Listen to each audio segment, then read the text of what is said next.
In 1986, the Federal Firearm Owners Protection Act was passed to protect firearm owners from the massive prosecutions that were taking place towards innocent citizens.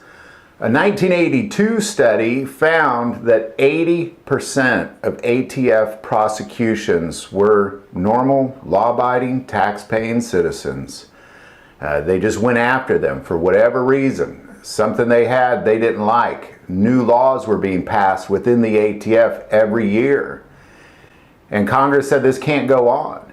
So they passed this Firearm Owners Protection Act in response to that. And a major piece of it is you could not have a firearm registry. It is illegal to have a firearm registry. Well, apparently that doesn't matter. There's firearm registries all over this country. There's state registries in many states. New York just announced that on September 4th, so you only got 2 more days, that every semi-automatic rifle has to be registered with the state police in New York.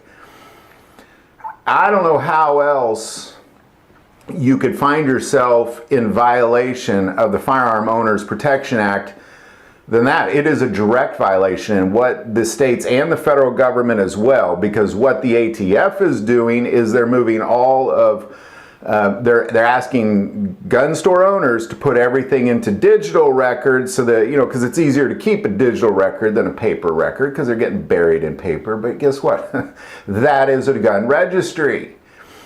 And I am certain that if you looked at the prosecutions in the ATF, you'd find that greater than 50% of them are still law-abiding citizens. People just appreciating their Second Amendment rights until they get their doors kicked in by the ATF because they didn't register their guns in their illegal gun registry.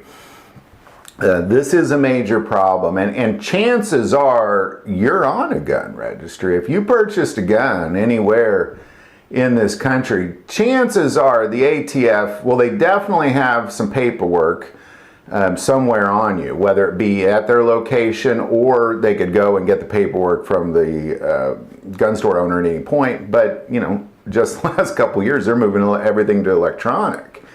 So there is your registry. Of course you're on it. But if you live in New York, California, Illinois, Maryland, on and on and on and on, you're on a registry. As of September 4th, now your semi-automatic rifles have to be registered with the state of New York, in addition to all the other states that are breaking the law. And ever since the Supreme Court ruled in favor of constitutional carry, the states have just doubled down on illegal anti-Second Amendment activities. It's a very strange and scary time we're living in, that's for sure. Any thoughts on any of that or insight, for sure put that in the comments below. If you like this video, click like and subscribe. Feel called to support this channel with Patreon, that link is also below. But the most important part of this channel is we take prayer requests, so please don't ever hesitate to send that in. Thank you for watching this episode of God, Family, and Guns. And as always, love God, love your family, love guns.